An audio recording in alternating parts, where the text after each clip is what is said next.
Bonjour, bienvenue sur Matos Vélo. Aujourd'hui, je vous fais un bilan après un peu plus de 3000 km d'utilisation de la transmission SRAM Red Explore AXS.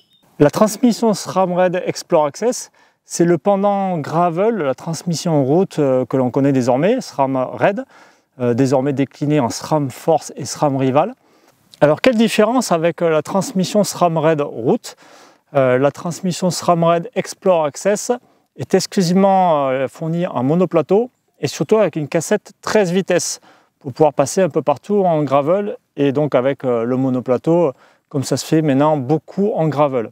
Alors si cette transmission SRAM Red Explore AXS conserve les mêmes leviers et la même chaîne mais aussi les mêmes étriers, les mêmes disques de frein que la version route, donc il y a de gros changements déjà au niveau de la cassette qui comporte 13 pignons, mais aussi vous pouvez le voir ici, le dérailleur qui est vraiment spécifique à la version Explore.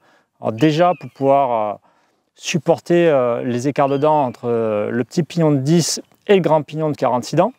À noter que c'est la seule cassette, en tout cas la seule denture actuellement proposée par SRAM sur les versions Explore. Mais aussi ce dérailleur demande une fixation de type UDH. Alors c'est de plus en plus courant en gravel. Ça commence à arriver sur les vélos de route. On a déjà vu notamment le Trek Madone et le nouveau Cervelo S5. Une fixation UDH qui permet une fixation plus rigide du dérailleur, qui évite les pattes de dérailleur un peu tordues qui font que les vitesses passent plus ou moins bien. Et d'après SRAM, c'est aussi beaucoup plus solide en cas de chute. Notamment, le dérailleur est placé sous la base. Il ne dépasse pas trop de la base, donc en cas de chute, il est un peu mieux protégé qu'un dérailleur traditionnel fixé sur une patte de dérailleur. Alors, quelques spécificités au niveau de ce dérailleur arrière Explore. Notamment les galets Magic Wheel. C'est des galets qui peuvent continuer à tourner même si jamais il y a une branche qui venait se loger dans les interstices ici. Donc ce qui évite d'abîmer la transmission et d'être bloqué. Et la batterie, vous le voyez ici, elle est dans un logement spécifique, très bien protégée en cas des chutes. Mais aussi toutes les branches qui peuvent venir heurter le dérailleur lors d'une sortie. Et avec un emplacement aussi très bien protégé de l'eau. J'ai pu le tester sur de nombreuses sorties sous la pluie et vraiment j'ai jamais eu aucun souci au niveau de l'électronique. Alors à l'usage, qu'est-ce que ça donne? J'ai pu rouler cette transmission SRAM Red Explore AXS pendant plus de 3000 km, aussi bien sur la route qu'en gravel, avec des conditions plus ou moins compliquées, soit des temps très secs, très difficiles comme la grave gravel dernièrement, mais aussi sous la pluie, dans la boue, etc. Et j'ai sincèrement jamais connu de pépin, ni saut de chaîne au niveau du plateau, et jamais aucun problème au niveau du passage des vitesses. J'avais eu le souci sur la Traca l'année dernière avec une transmission Shimano, alors là aussi des conditions extrêmes, où j'avais un pignon qui passait un peu moins bien parce que la chaîne était pleine de boue et de sable. Là, même pleine de boue et de sable, la transmission, jamais eu aucun souci de passage de vitesse. C'est toujours très fluide, ça passe vraiment en un seul clic sur les leviers. C'est vraiment très performant et très fiable. Côté étagement de cassette, 10-46 avec ici associé avec un plateau de 40 dents. Alors on peut l'associer si on veut aussi avec un plateau plus gros ou un plateau plus petit. Mais pour moi, j'ai trouvé un très bon compromis avec pas trop de sauts au niveau des dentures. Alors forcément, il y a des sauts de denture, mais en gravel, on est obligé. Mais sur une cassette 13 vitesses, franchement, c'est un bon compromis. On arrive à passer vraiment partout, même sur des pentes à plus de 13-14%, voire au-delà. Alors après, tout dépend bien sûr le terrain. Souvent, j'ai été limité plus par les pneumatiques ou si on grimpe dans du sable, où là, j'arrive vraiment pas à monter, mais ce n'était pas à cause de la transmission. Le développement 40-46 permet vraiment de passer partout. De même que le 40-10, souvent... il sera amplement suffisant en gravel, même sur la route. Ça permet de rouler à plus de 45 à l'heure déjà. Donc c'est vraiment pas les conditions que je rencontre le plus souvent. Alors du côté des leviers, là, une très bonne surprise aussi. J'en avais déjà parlé en fait sur la version route. Une très bonne ergonomie et une facilité de freinage avec une très bonne puissance tout en pouvant freiner avec même un doigt. C'est encore plus prégnant en mode gravel. Parce que là, le freinage est vraiment encore plus important. Des fois, on est sur les cocottes et puis on doit freiner alors qu'on n'avait pas spécialement prévu d'avoir un freinage puissant. ben là ça permet vraiment d'avoir un freinage très puissant et l'ergonomie des leviers s'adapte parfaitement à une utilisation en gravel. Donc les avantages que l'on a sur la route avec cette nouvelle ergonomie de levier est encore plus importante en utilisation gravel, où vraiment l'ergonomie va parfaitement à l'utilisation en mode gravel, avec aussi ce bouton bonus qui forcément aide sur les parties très techniques. Quand on a les mains en haut des cocottes, on peut tout de même changer les pages de son compteur, ça je trouve ça très pratique. La tenue des cocottes qui est aussi très appréciable, même quand on a les mains trempées de sueur ou sous la pluie. Là vraiment on a un très bon grip, on n'est pas surpris par des mains qui glissent sur les terrains très exigeants. Alors côté autonomie de la batterie, là forcément comme sur la route ça va dépendre de l'usage que vous en faites.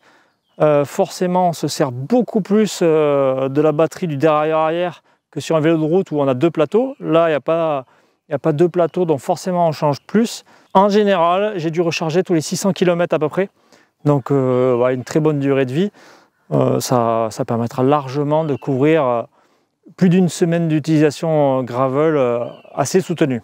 Un bon point sur cette transmission Red Explore par rapport à la version route, ça se situe au niveau du plateau ici et donc du capteur de puissance dont je suis équipé. Contrairement à la version route où le capteur de puissance est lié aux deux plateaux, ici le plateau est vraiment amovible et on peut laisser en place le capteur de puissance. Donc ça veut dire que si on veut changer régulièrement de plateau, en fonction du terrain que l'on va affronter, si on veut opter pour du 38, 40 ou 40 dedans, on peut changer facilement ce plateau sans avoir à changer le capteur de puissance. Alors il faut un outil spécifique mais qui n'est pas bien cher. Et voilà, on peut facilement dévisser, en fait il y a un pas de vis, on peut dévisser ce plateau et facilement le remplacer tout en laissant en place son capteur de puissance. Alors au final, que retenir de cette transmission SRAM Red Explore Access? C'est une transmission haut de gamme, donc elle est chère. Ça on ne va pas se le cacher, je vais pas dire le contraire. Les composants, notamment la cassette, est assez onéreuse, mais après c'est un fonctionnement au-dessus de tout soupçon. Vraiment, même en conditions très difficiles, dans la boue, avec des branches, etc.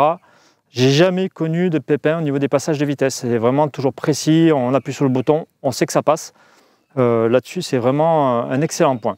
Le dérailleur avec fixation UDH aussi, je trouve très bon point, parce que j'ai subi quelques chutes forcément dans une pratique gravel, alors jamais des chutes bien graves, mais qui auraient pu tordre une patte de dérailleur.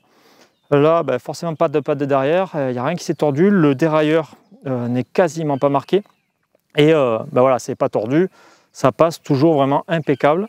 Bon point aussi au niveau de la finition qui est assez solide, parce qu'en usage gravel, forcément, il y a des impacts de cailloux, etc. Le pédalier n'est pas marqué, le dérailleur n'est pas marqué. Les leviers sont un tout petit peu marqués ici, mais forcément, lors des chutes, des fois, ils ont un peu râpé. Mais franchement, très bonne durée de vie, en tout cas, à ce niveau-là. Concernant la durée de vie, au niveau de la chaîne, très bonne surprise. Après plus de 3000 km, je suis toujours dans les tolérances.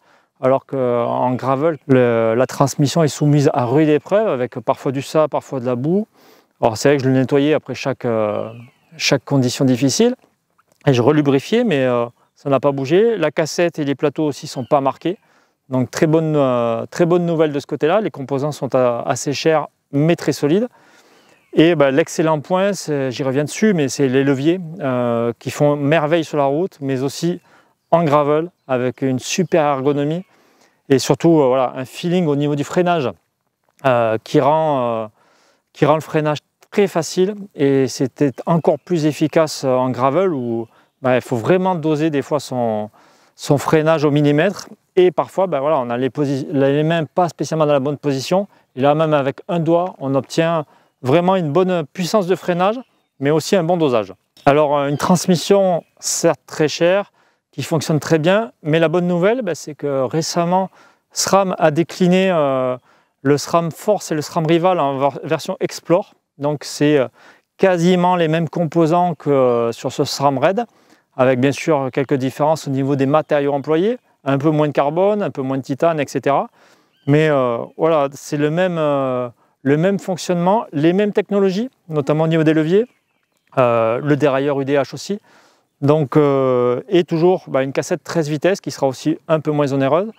Donc voilà, je peux que vous recommander, si vous en avez les moyens et l'envie, pour un vélo gravel, de vous orienter vers ces versions, soit le SRAM Red si vous voulez vraiment vous faire plaisir, soit les versions plus accessibles, Force et Rival, qui offrent les mêmes technologies et donc le même feeling au final à l'utilisation.